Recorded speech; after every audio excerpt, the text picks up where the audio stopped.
사돈, 아가, 내가 미안했어요. 내가 정말 죽을 죄를 지었습니다. 제발 저 좀 용서해 주세요. 제발. 이제 와서 누구 좋으라고? 남의 가슴에 대못 박은 주제. 나는 이 대못 평생을 가도 못 뽑아내. 알아? 얼마나 내가 한이 됐는데. 내가 돈이 없고 싶어서 없었어? 내 딸 이렇게 부족하게 키우고 싶어서 키웠겠냐고. 당신 사람 잘못 건드려도 한참 잘못 건드렸어.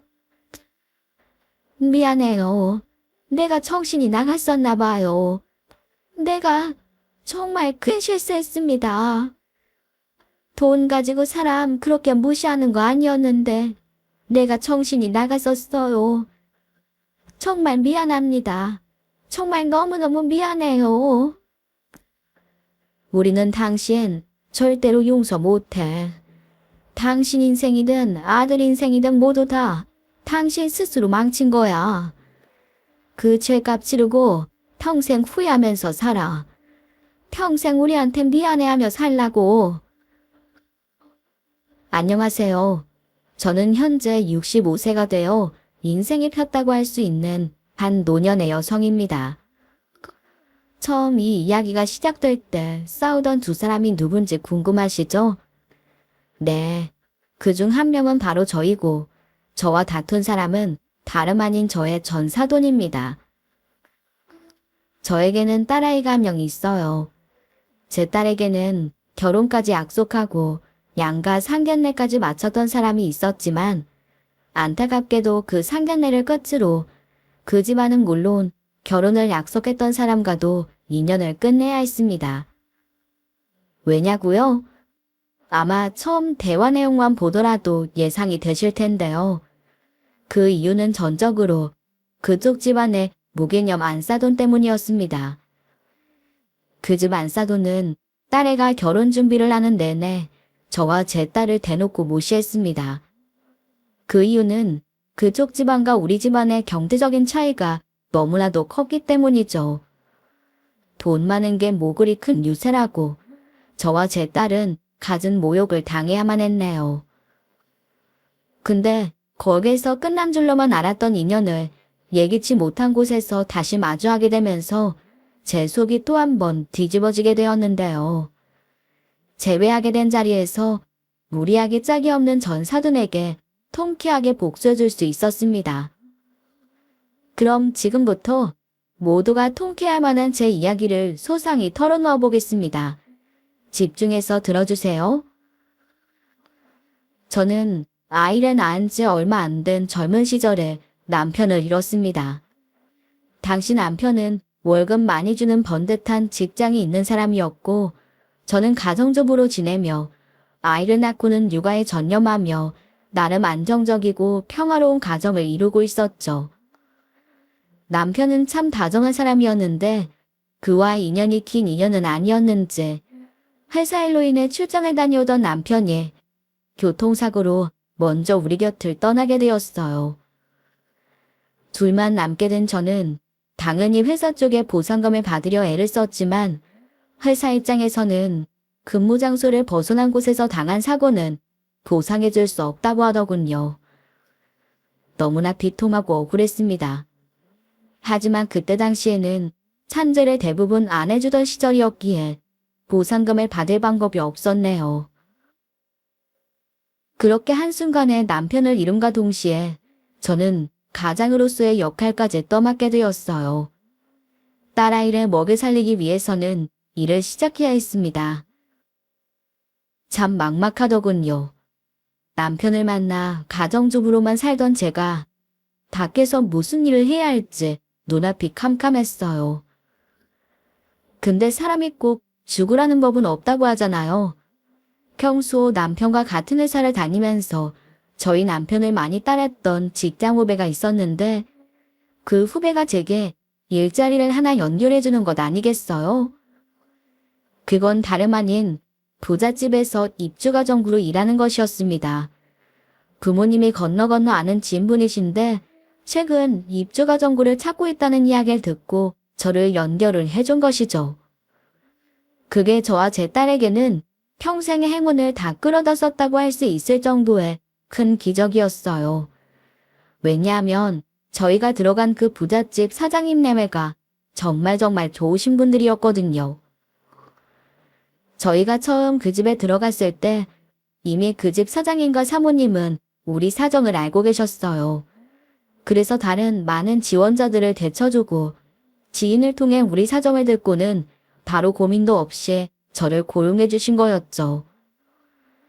그것만 해도 우리 모녀에게는 큰 은혜인데 사모님은 저희가 입주하자마자 더 큰 감동을 주시던 것 있죠. 어서 와요. 너무 잘 왔어요. 세상에 이렇게 예쁜 아내랑 딸내미를 두고 남편이 먼저 갔으니 얼마나 많이 아쉬울까. 남겨진 사람들은 또 얼마나 힘들고. 이제 우리 집에 왔으니 친정집에 있다고 생각하고 편하게 지내요. 나도 동생네 가족 들어왔다고 생각하고 살 테니까. 우리 잘해봐요. 감사합니다, 사모님. 제가 일이 처음이라 잘할 수 있을지 모르겠지만 최선을 다할게요. 정말 일 열심히 하겠습니다. 그래요. 우리 집은 그리 어려운 거 많이 없을 테니까 우리 같이 잘해봐요. 입주 첫날 사장님과 사모님은 그렇게 우리를 따뜻하게 맞이해 주셨습니다. 그날부터 저는 그 집에 입주가 정부로 들어감과 동시에 새로운 보호자를 만나 사는 인생이 될 수 있었지요. 사장님 부부에게는 제 딸내미보다 2살 많은 외동아들이 한 명 있었는데 이분들이 제 딸을 본인 아들 키우듯이 친자식처럼 정말 잘 대해주셨거든요.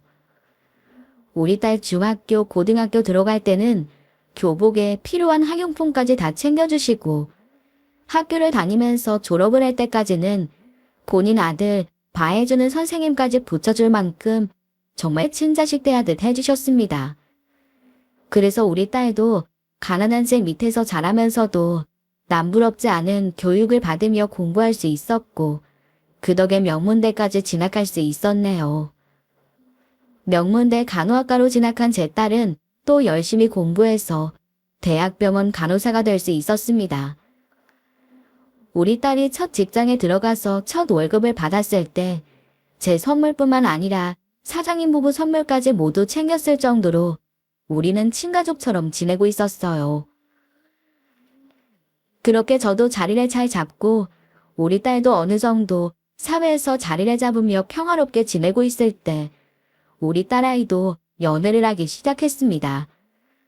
근데 본인 딴에는 나름 진지한 연애를 한 건지 어느 날 얘가 갑작스러운 말을 하는 게 아니겠어요? 엄마, 나 할 말 있어. 뭔데? 무슨 얘기길래 그렇게 무게를 잡을까 우리 딸이? 나 있지. 지금 만나고 있는 사람이랑 결혼 전제로 만나고 있었어. 그래서 이제는 본격적으로 결혼 준비까지 시작하려고. 뭐? 그러니까 네가 결혼을 하겠다는 소리야? 아니 만난 지 얼마나 됐다고 벌써. 너 네 남자친구 나한테 제대로 소개도 안 했잖아. 어떤 사람인지 어디서 만났는지 그런 것도 하나도 말한 적 없으면서 갑자기 결혼을 하겠다고? 엄마. 이 사람 정말 좋은 사람이야. 우리 만난 지 벌써 1년 넘었어. 우리 병원 인턴 의사로 있는 사람이고 주변 사람들한테도 인정받을 만큼 너무 괜찮은 사람이야. 괜찮은 사람이든 아니든 일단 엄마가 봐야겠어. 너 결혼이 얼마나 신중해야 하는 건 줄 아니? 일단 데리고 와. 얼굴 보고 다시 이야기해. 저는 지금껏 연애 한 번 안 해봤던 딸이 첫 연애 상대와 결혼을 한다는 게 사실은 너무 걱정이 되었습니다. 그래서 일단은 결혼 상대라는 남자를 봐야겠다는 생각에 먼저 제 앞에 데리고 오라고 말했네요. 그랬더니 딸은 정말 결혼할 마음이 있었는지 얼마 안 되어 둘이 같이 저를 만나러 오더라고요. 안녕하세요, 어머님. 저희 정말 진지하게 만나고 있습니다. 앞으로 차근차근 양가 부모님께 인사도 정식으로 드리면서 결혼 준비까지 하려고 합니다. 따님 제게 보내주시면 제가 평생 호감하면서 살게 해주겠습니다. 나는 다 필요 없어요. 내가 원하는 건 내 딸 옆에서 오래오래 살면서 크게 고생시키지 않고 둘이서 서로 지지고 볶으면서 오랫동안 잘 사는 거. 그거 하나 바래요.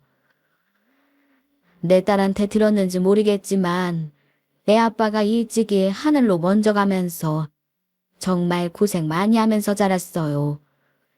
내 딸도 힘들었겠지만 남편 없이 홀몸으로 딸 혼자 키우는 나도 많이 힘들었습니다.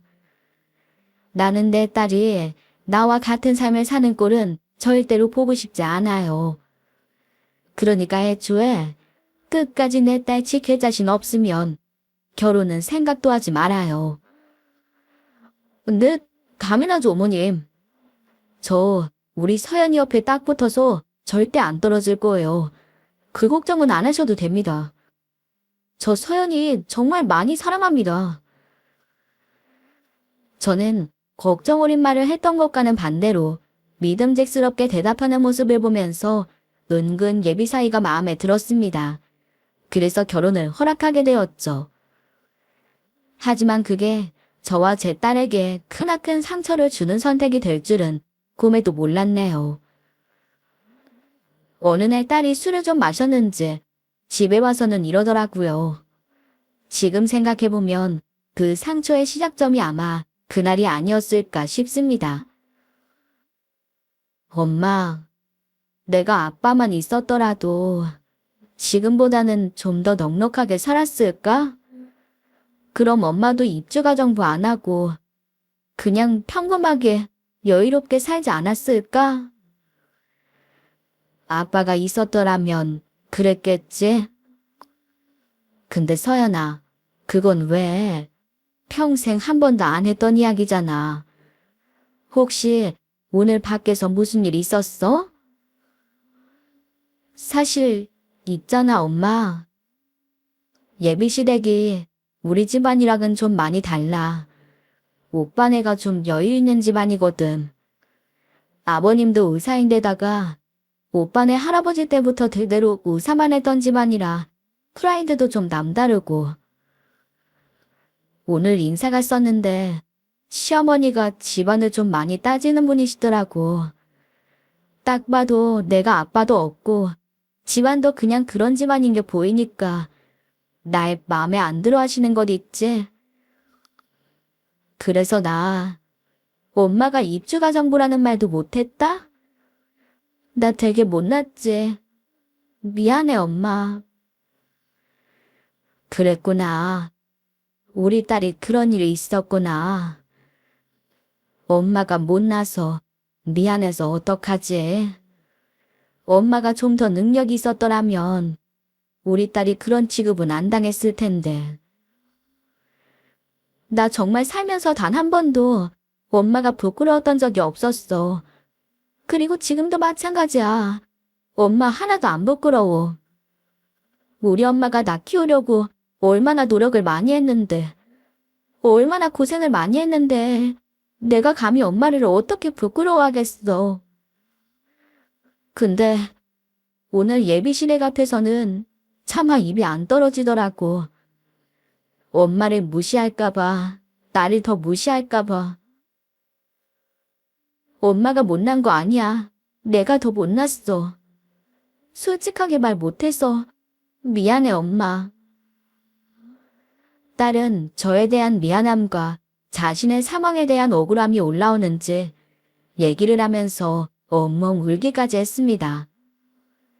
그 모습을 보면서 딸이 저에 대해 솔직하게 말하지 못했다는 사실에 화가 나고 서운하기보다는 이것밖에 해줄 수 없는 내 처지가 너무 한스럽고 미안했어요.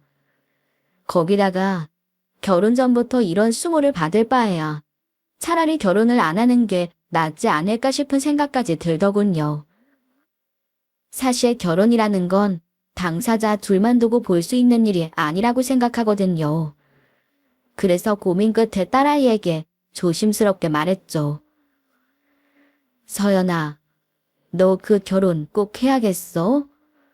결혼하기 전부터 이렇게 솔직하지 못하고 힘들어하는데 본격적으로 결혼 준비 들어가면 얼마나 힘들지 엄마는 감히 예상도 안 돼.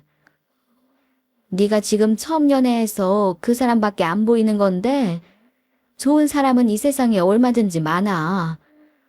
그러니까 꼭 이 사람이다 정해놓지 말고 결혼에 대해서는 다시 한번 생각해봐. 아니야, 엄마. 나 그 사람 정말 좋아해. 오늘도 그 사람이 내가 엄마 이야기 정확하게 하지 못하는 거 보고 다 이해한다고 해줬어. 본인도 자기 부모님에 대해서는 잘 알아서 내가 망설이는 게 100번 이해된다면서. 그리고 앞으로 내가 상처받지 않도록 자기 부모님은 본인이 다 커버할 거라고 했고. 그리고 엄마, 내가 그 사람을 많이 좋아해. 그래서 이 결혼 꼭 하고 싶어. 그래, 네 생각이 전 그렇다면 엄마도 더 말릴 수는 없지. 하지만 이 엄마가 너보다 세상을 더 오래 살아본 선배로서 이야기해주자면 결혼 전부터 삐걱거리는 혼사는 결혼 이후에도 결코 좋은 경우가 별로 없어. 그러니까 잘 생각하고 신중하게 고민해. 아직 시간 있으니까. 엄마 알았어요. 나 더 고민해 볼게. 그리고 다시 한번 미안해, 엄마. 나 곧 다 사실대로 말할 거야. 그러니까 걱정하지 마. 딸은 그날 저에게 미안하다며 빠른 시일 내 시댁 부모님에게 모든 것을 솔직하게 말하겠다고 이야기했습니다. 왜냐하면 그 뒤로 본격적인 결혼 준비에 들어가면서 상견례 날짜까지 잡혔었거든요. 처음으로 마주하는 예비 사돈댁이었기에 저도 나름 긴장이 되더라고요. 그렇게 아침부터 상당히 떨리는 마음을 안고 상견례장에 도착했을 때 저는 저보다도 더 긴장한 딸의 모습을 보게 되었어요. 그리고 정말 미안하게도 저는 긴장으로 가득 차 있는 딸의 마음을 풀어주지는 못할지언정 끝내는 눈물만 나는 일을 저질러버리고 말았죠. 딸아이의 손을 잡고 상견례장으로 들어갔을 때 예비 사돈댁은 이미 도착해 있는 상황이었습니다. 그런데 사돈내외는 우리가 방 안으로 들어서는 모습을 봤으면서도 자리에 그대로 앉은 채로 탐탁지 않은 표정만 지어 보이는 게 아니겠어요? 거기에 예비사위만 민망해하며 자리에서 벌떡 일어나 뒤늦게 우릴 반길 뿐이었죠. 그때 제 귓등을 때리는 말이 들려오더군요. 나 참, 지금 누가 누굴 기다리게 하는 건지. 먼저 와서 기다렸다가 아들 주십시오 하고 납작 엎드려도 부족할 판에. 저는 이 말이 귀에 들리는 순간 너무 기가 막혔습니다. 그래서 한 소리 하려고 하는데 딸이 먼저 제 반응을 느꼈는지 선수를 치더라고요. 어머니, 죄송해요.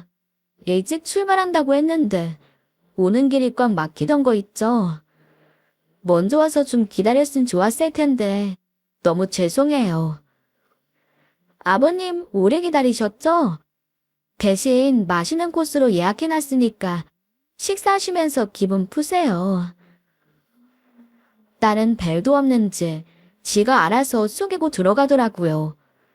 그 모습을 보니 지금까지 예비시댁이라고 제가 없는 데서 얼마나 눈치 보며 박박 기어왔을지가 보이니까 속이 문드러지는 것만 같았습니다. 그런데 제 딸은 그런 제 속을 아는지 모르는지 달달 떨면서 제 손을 붙잡으며 제발 가만히 있어달라는 무언의 부탁까지 해오더군요. 하지만 저는 제가 여기에서 참는 게 저도 그렇고 딸을 위한 일이라는 생각이 결코 들지 않았습니다. 때문에 딸의 간절한 부탁을 무시한 채 지지 않고 맞섰어요. 예, 우리가 뭐 약속한 시간에 늦은 것도 아니고 그냥 사돈 댁보다 좀 늦게 온 것뿐인데 죄송하다고 사과까지 해야 하니? 어느 쪽이든 먼저 왔으면 그냥 기다리면 되는 거지 뭘. 그리고 명색의 사돈들 사이인데 그건 말이 너무 심한 거 아니에요. 납작 엎드리다니? 누가 누구한테 납작 엎드리라는 거예요? 나도 내 귀한 딸 그 집에 시집 보내는 건데. 그쪽이야말로 훌륭하고 예쁜 딸 보내줘서 고맙다고 감지덕지 해야 할 판이구만 무슨. 내가 참 기가 막혀서. 뭐라고요? 어머, 이거 좀 하라는 것 좀 봐. 이봐요. 지금 누가 누구한테 엎드리라는 거예요. 자기 분수를 알아야지. 대대로 의사인 명문 가문에 겨우 서울에 있는 대학 나와서 간호사 나는 딸내미 밀어넣는 주제. 밀어넣다니 말 같지도 않은 소리에. 그쪽 아들이 내 딸이 아도 좋다고 결혼하게 해달라고 사정사정을 해서 내가 마지못해 시켜주려고 하는 줄만 알아요. 웃기고 있네. 내 아들이 뭐가 부족해서. 오히려 그쪽 딸내미가 내 아들이랑 결혼 못해 얼마나 안달인 줄 알아요. 저희 안사돈과 저는 처음부터 말싸움이 격해지기 시작했습니다.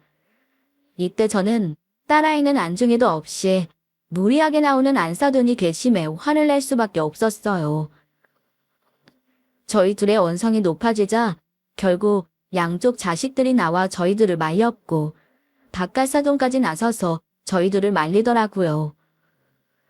아, 당신 그만하지 못해? 사돈, 진정하세요. 애들 좋은 일 시키려고 나온 자리에서 이게 뭡니까? 두 분 다 그만하십시오. 당신, 어디 가서 창피하게 이러지 말라고 했지. 또 앞뒤 물불 안 가리고 말을 함부로 해. 당장 사과해 어서.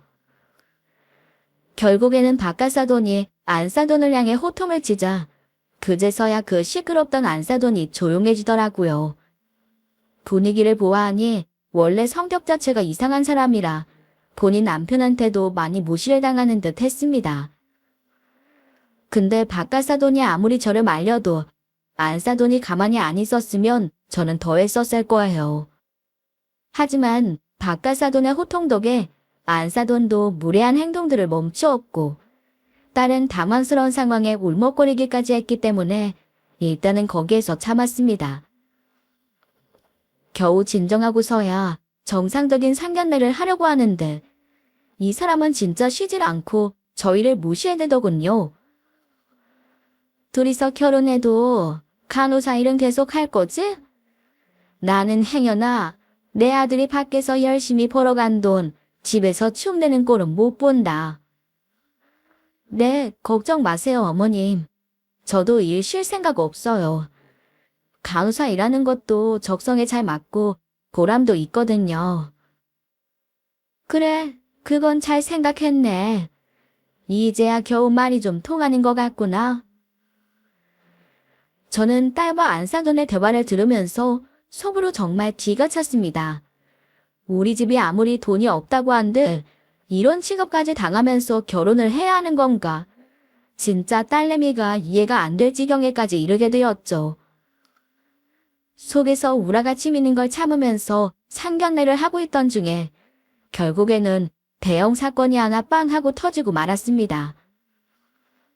자, 이제 어느 정도 얘기는 한 것 같으니 혼수 얘기를 안 할 수가 없겠는데 나는 우리 아들이 외동아들이라서 절대로 결혼 그냥 가볍게 대충 하고 싶은 생각 추워도 없습니다. 그래서 말인데 혼수로 1억은 쓸 생각 하셔야 할 겁니다. 뭐라고요? 1억이요? 아니, 무슨 결혼하면서 혼수로 1억을 씁니까? 말이 되는 소리를 하세요. 어머나, 그게 왜요? 우리가 집 해주지. 집안도 누가 봐도 우리가 더 우세한데 그쪽 딸 받아줬으면 그 정도 성의는 보여야 할 것 아니에요. 아무리 그래도 그렇지 혼수로 1억이라니. 나는 그만큼 여유는 없습니다. 적당히 수준 맞춰 결혼하면 되는 거지.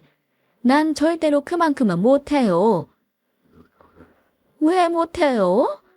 아니, 서울에서 나름 2층짜리 갈비집 운영하고 있다는 사람이 그동안 1억을 못 모았어요. 아직 결혼도 안 한 딸내미 생각은 안 하고 도대체 돈 벌어서 다 어디다 썼대? 저는 안사도님에서 나오는 이 말을 듣는 순간 제 귀가 멀쩡한 건지 의심을 해야 했습니다. 갈비집이라니. 그것도 제가 2층짜리 갈비집을 운영하고 있다는 것에 저는 순간 제가 잘못 들은 줄 알았어요. 하지만 안사도님에서 그 말이 나오는 순간 기겁을 하는 딸의 표정을 보자마자 전 무언가 잘못되었다는 것에 단박에 알 수 있었습니다. 갈비집이라뇨? 지금 저더러 2층짜리 갈비집을 운영하고 있다고 하셨습니까? 그래요, 갈비집. 서울에서 2층짜리 갈비집 운영하면서 지금 삼성동에 살고 있다면서요. 아, 정말 기가 차서. 서연아, 네가 말해봐라. 지금 안사돈이 뭐라고 하는 거니? 내가 들은 게 맞아? 내가 지금 고기 팔고 있니? 어? 그래? 제가 거의 꼭지가 돈 상태로 이야기를 하자 그제서야 딸은 눈물을 뚝뚝 흘리면서 아무 말도 못한 채로 저를 바라보고 있었어요. 저는 제 딸아이가 제 직업과 우리 집안 사정 모든 것을 사돈댁에 거짓으로 말했다는 것을 눈치챘고 그제서야 정신이 번뜩 차려졌어요. 거짓으로 성사되는 이 결혼이 결코 잘 될 리가 없다는 판단과 함께 시댁도 모자라 저까지 속인 너무나도 밉고 괘씸한 딸. 그리고 지금껏 정직하게 그리고 악자같이 열심히 살아온 내 불쌍한 인생을 생각해서라도 이 결혼은 안 될 일이라는 생각이 들었죠. 그래서 이제는 딸의 입장이고 뭐고 다 뒤로 한 채 모든 것을 다 사실대로 이야기했습니다. 지금 뭔가 잘못 알고 계신 것 같은데 저는 갈비집을 운영하고 있지 않습니다. 난 태어나서 단 한 번도 식당이라는 걸 차려본 적도 없는 사람이에요. 내 딸아이가 그쪽 아들하고 결혼하고 싶어서 순간 내 직업을 속여 말한 잘못된 선택을 한 것 같은데 나 입주가정부입니다. 삼성동에 있는 어느 마음씨 좋은 사장님 댁에 입주가정부로 들어가 20년 넘게 지내고 있어요. 눈도 깜빡하지 않고 그 자리에서 모든 것을 솔직하게 이야기했습니다. 그 이야기를 듣고 역시나 안사돈은 난리가 났죠. 어디 안사돈뿐이겠어요. 바깥사돈도 난리가 난 상황에서 오로지 이 모든 일을 벌인 딸과 예비 사이만이 눈을 질끈 감고는 아무것도 못하고 있었네요. 입주가정부. 지금 겨우 치꼬리만한 식당 딸내미 거저주는 것도 겨우겨우 허락한 마당에 그게 싹 다 거짓말이었다고 하는 거예요. 내가 진짜 살다 별꼴을. 가정부라니. 내 사돈이 가정부라니. 그게 어디 가당키나 하는 말이냐고. 안 돼. 이 결혼 절대로 안 돼. 이제 보니 이거 완전 거지들이었잖아. 거지 같은 집안 창피해서 당당하게 말도 못하는 딸이나 딸내미 팔아 팔자 펴보려 하는 애미나 아주 역겨워 죽겠네 아주. 야, 너 당장 따라 나와. 나 이 결혼 절대로 못 시키니까 그런 줄 알아. 얘랑 당장 헤어져. 아, 어서 안 따라 나와. 엄마. 잠깐만. 우리 얘기 좀 들어보세요. 장모님, 잠깐만요. 누가 네 장모야? 나도 필요 없어. 돈 많다고 유세 떨고 사람 무시나 하고 무식하게 짝이 없는 이딴 집안이랑 사돈 못 맺는다. 나도 이 결혼 반대야 반대. 썩 꺼져버려 당장.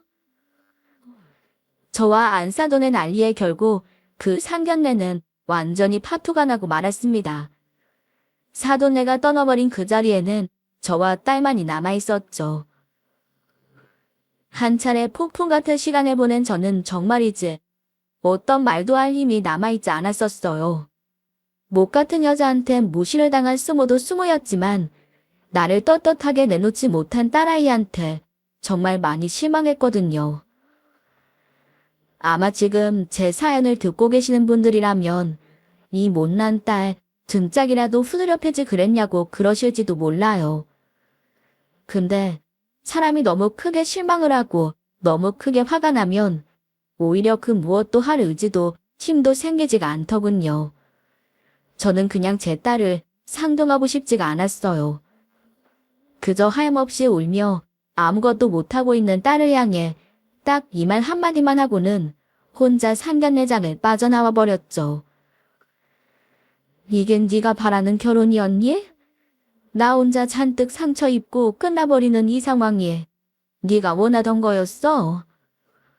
너 다시는 나 찾지 말아라. 지 애미 창피하다고 어디서도 당당하게 못 내놓는 딸 나도 필요 없어. 나도 창피해.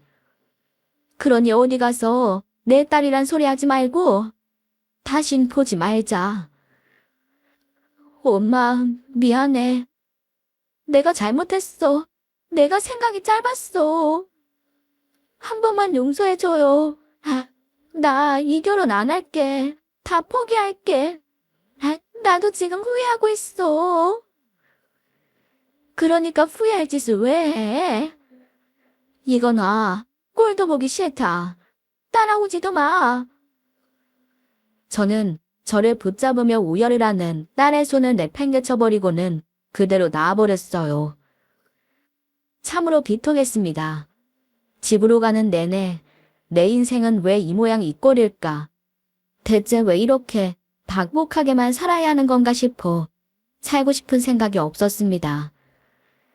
남편 복 없는 여자는 자식 복도 없다고 그 말이 딱 제 말이었습니다. 이 상황을 위로받을 친구도 하나 없던 저였기 때문에 더더욱 제 인생이 비참하게만 느껴졌죠. 그 뒤로 몇 달을 꾸준히 저를 찾아오는 딸내미를 저는 만나주지도 않았어요. 그러자 딸은 저와 화해를 하기로 작정을 했는지 다니던 병원까지 그만두고는 직장 생활을 하면서 옮겼던 집을 정리하고 아예 제가 사는 집으로 다시 들어오더라고요. 그리고는 이사한 날 제 앞에 무릎까지 꿇으며 이렇게 말했습니다. 엄마, 죄송해요. 정말 잘못했어요. 내가 엄마한테 씻을 수 없는 상처를 줬어. 남자한테 눈이 멀어서 해서는 안 될 짓을 했어요. 나 지난날의 나를 너무너무 후회하고 있어. 그깟 놈이 뭐라고 세상에 하나뿐인 우리 엄마를 부정했나. 정말 너무너무 어리석었구나 하고 많이 후회하고 있어. 나 다시는 안 그럴게. 그리고 나 다시 엄마 딸로 엄마 호강시켜주면서 살고 싶어요.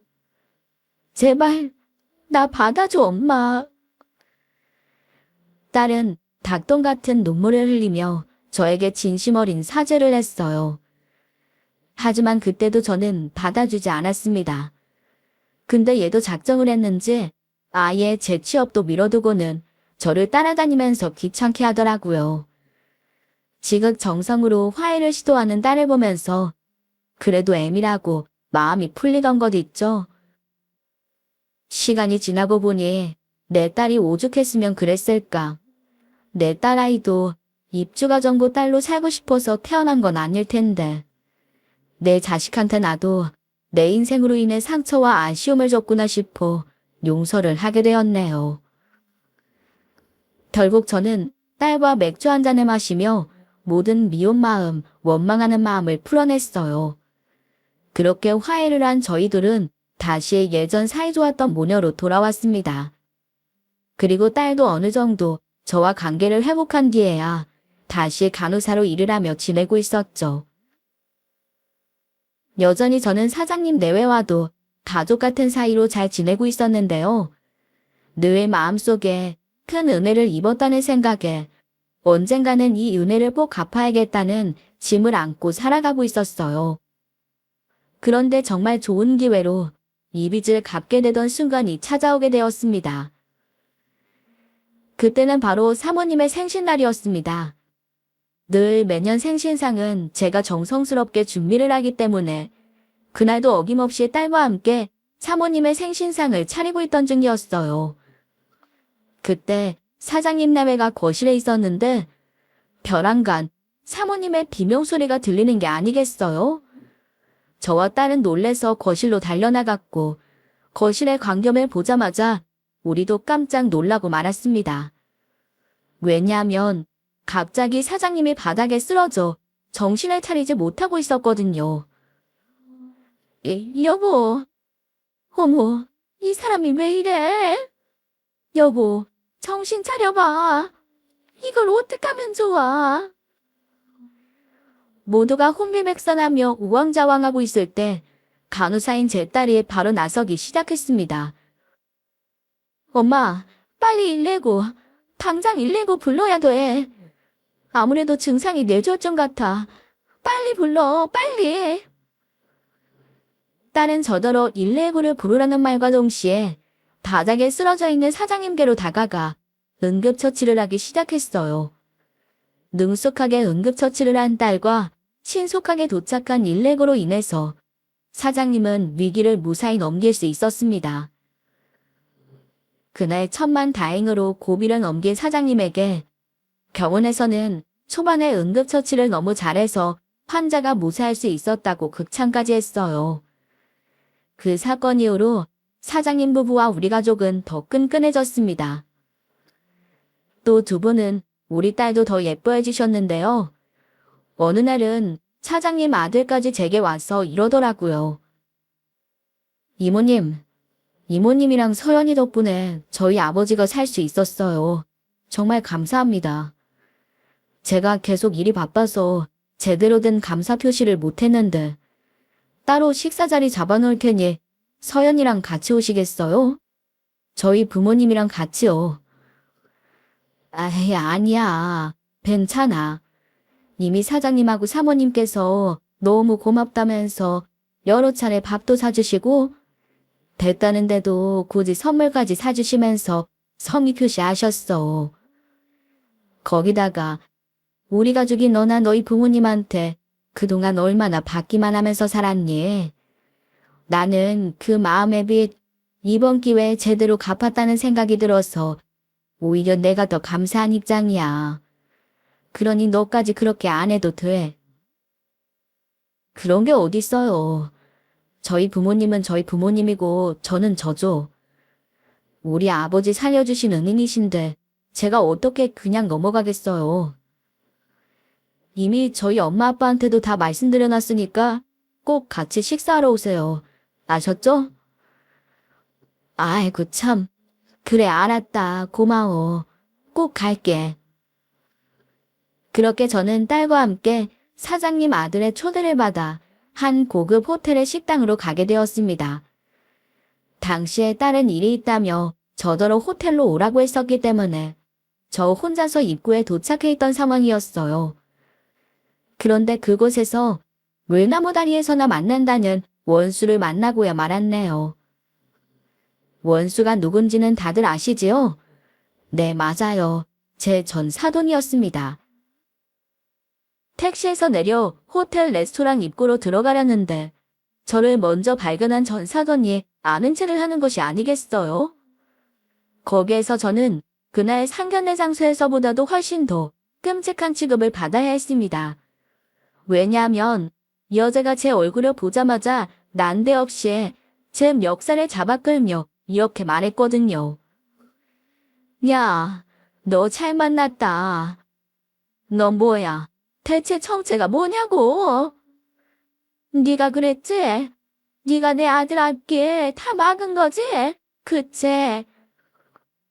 무슨 소리야? 이건 놓고 말해 이 여자야. 이게 무슨 짓이야 갑자기? 못 나. 절대로 못 나. 당신 때문에 지금 내 아들이 어떻게 됐는지 알아? 내 아들 인생이 어떻게 됐는지 아느냐고. 당신 아들이 어떻게 지내는지 내가 어떻게 알아? 2년이 아직도. 다 너 때문이야. 너 때문이라고. 니까지 여기 팔이나 들일 수 있을 것 같아. 꼬락서디 보니까 너 그 입지에서 일하고 있다던 곳에서도 잘렸지? 견적 보니 여기 바닥 청소라도 하러 왔나 본데 꼼깨. 너 같은 거지를 이런 고급 호텔에서 써줄 것 같아. 이런 데는 청소부도 급이 있는 거야. 너 같은 인간이 팔도 들일 수 있는 것이 아니라고. 급기야는 제 머리끄댕이까지 잡으며 행패를 부리는 이 여자를 저는 인내님껏 내팽개쳐버렸습니다. 그 힘이 얼마나 셌는지 저까지 같이 바닥에 넘어질 정도였어요. 호텔 입구에서는 이 사람 저 사람 할 것 없이 동영상까지 찍어가며 우리를 구경하고 있었고 그쪽에서는 아직도 분이 안 풀렸는지 저한테 또 따져오더라고요. 야, 이 거지 같은 여편네야. 당장 여기서 꺼져. 오만 대 와서 괜히 호텔급 떨어뜨리지 말고. 돼. 이제는 개념을 완전히 저 멀리 던져버렸는지 저를 향해 침까지 뱉어버리는 이 여자를 보면서 저는 더는 화를 참지 못하고 달려들려고 했습니다. 그런데 그때 마침 누군가가 제게 말을 걸어왔어요. 네, 바로 제 구세주와 같은 사람이었죠. 이모님, 아니 바닥에 왜 이러고 계세요? 이게 무슨 일이에요? 엄마. 저를 향해 달려오는 사람은 다름 아닌 이 호텔 사장인 사모님 아들과 제 딸이었어요. 그리고 더 놀라운 사실은 이 두 사람이 손을 잡고 있었다는 거였죠. 저를 보자마자 놀라더니 저를 얼른 일으켜 세운 호텔 사장의 모습을 보면서 경악하는 사람은 따로 있었습니다. 그건 바로 전사돈이었네요. 근데 놀랍게도 전사돈은 이 호텔 사장을 아는지더군요. 사장님? 사장님 아니신가요? 예? 네, 맞습니다만 그쪽은 누구시죠? 지금 오면서 얼핏 봤는데 당신이 누군데 우리 이모님? 아니, 제 장모님께 폐암을 부리시는 겁니까? 그것도 제 호텔 앞에서. 지금 제 호텔급 떨어뜨리고 있는 건 당신 같은데요. 장모님? 누구 장모라는 거죠? 당신이 함부로 대한 저분이 바로 제 예비 장모님입니다. 당신 대체 누군데 이러시냐고요. 제가 이 호텔 사장의 예비 장모라는 말에 저 역시 깜짝 놀랐었습니다. 나중에 상황을 알고 보니 이 두 사람이 결혼을 전제로 사귀고 있었던 거였어요. 그리고 이 사건 당일에는 사장님 내외와 저에게 두 사람의 교제를 허락받고 결혼까지 이야기하기 위해 불렀던 모양입니다. 그런데 마침 그런 중요한 자리 전에 이 사건에 마주하게 된 거였어요. 하지만 이런 사실을 짐작조차 못하고 있는 전사돈 앞에 이번에는 제 딸이 나섰습니다. 아줌마야말로 뭔데 이 호텔 앞에 찾아와서 난동을 피우고 있어요. 그것도 우리 엄마를 상대로. 오빠, 이 사람이야. 상간내장에서 우리 모녀를 모욕했던 사람. 내 시어머니가 될 뻔했던 그 무식한 여자가 바로 저 사람이라고. 뭐? 이 사람이 그 사람이라고? 대체 너랑 장모님 눈에 피눈물 나게 한 사람이 누군가 궁금했는데 드디어 얼굴을 보네. 당신, 여기는 왜 온 거야? 그리고 날 아는 것 같은데 내가 여기 사장인 줄은 어떻게 알았죠? 당신 정체가 뭐야? 당시 저는 이 모든 상황이 다 당황스러워서 미처 파악을 하지 못하고 있었는데 제 예비 사위는 콕 집어서 이야기하더라고요. 그리고 그 뒤로 저와 제 딸은 전사돈의 입을 통해 놀라운 이야기를 들어야 했습니다.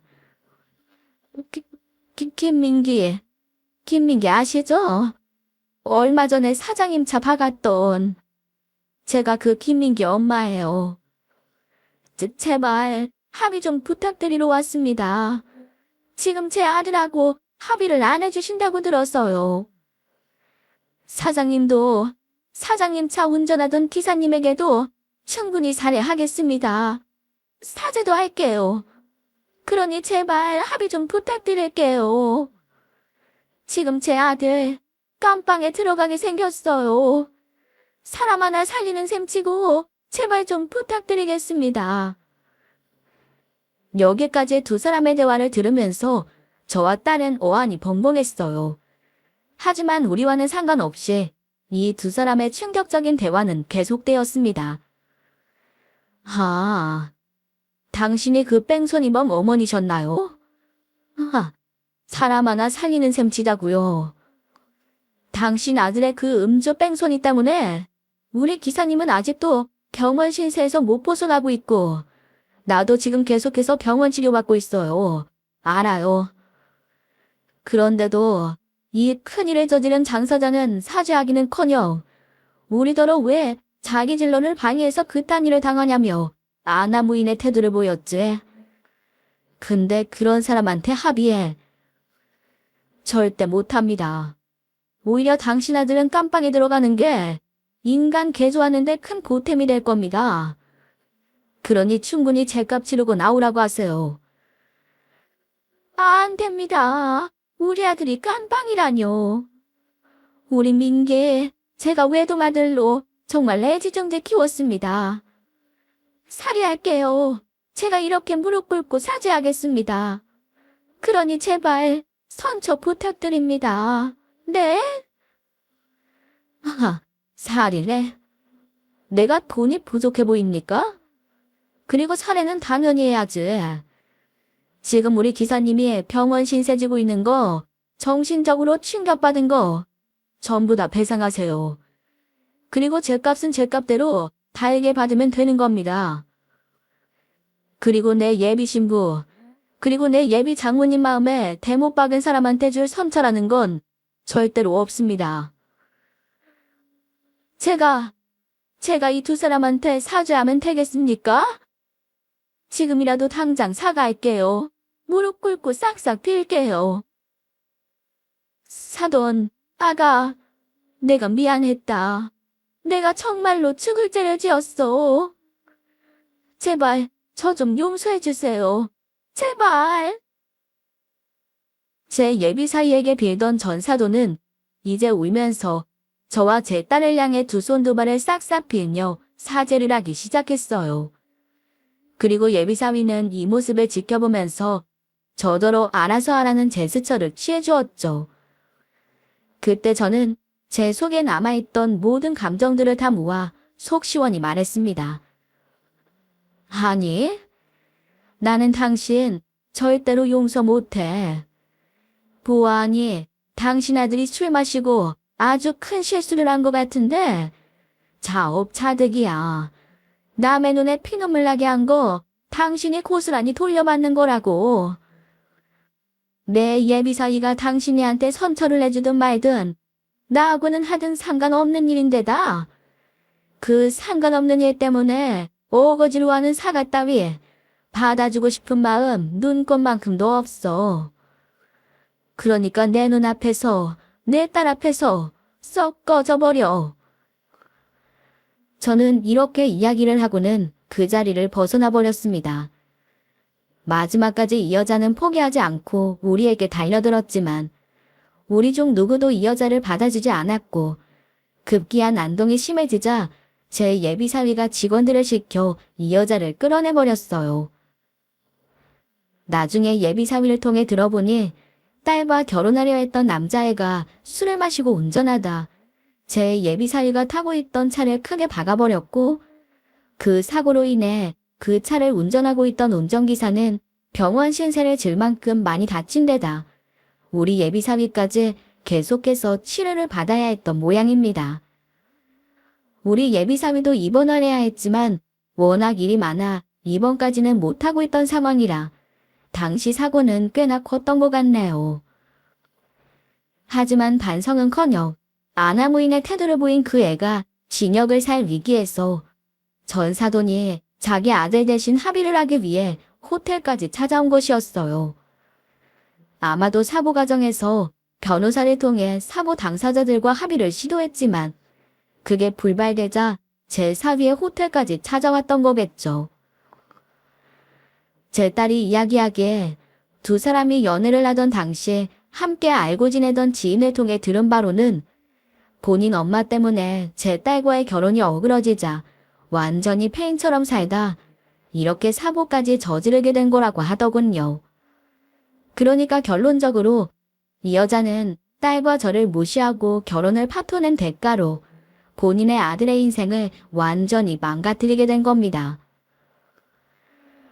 모든 상황이 안타까웠지만 저와 제 딸은 예상치 못하게 제대로 복수를 한 것 같았습니다.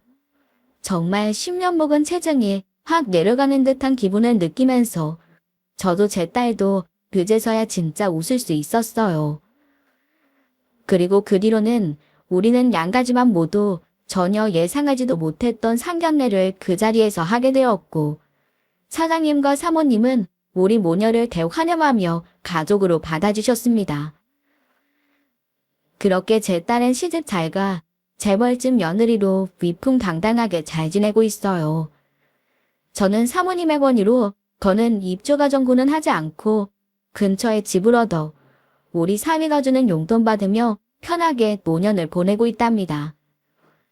물론 이제는 안사돈이 된 우리 사모님과 둘도 없는 친구가 되어 같이 여행도 다니면서 그렇게 행복하게 살고 있네요.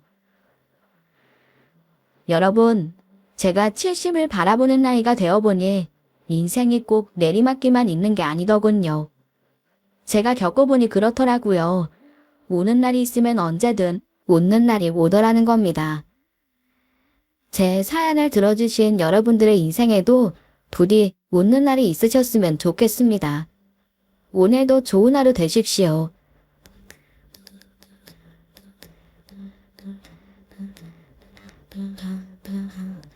음.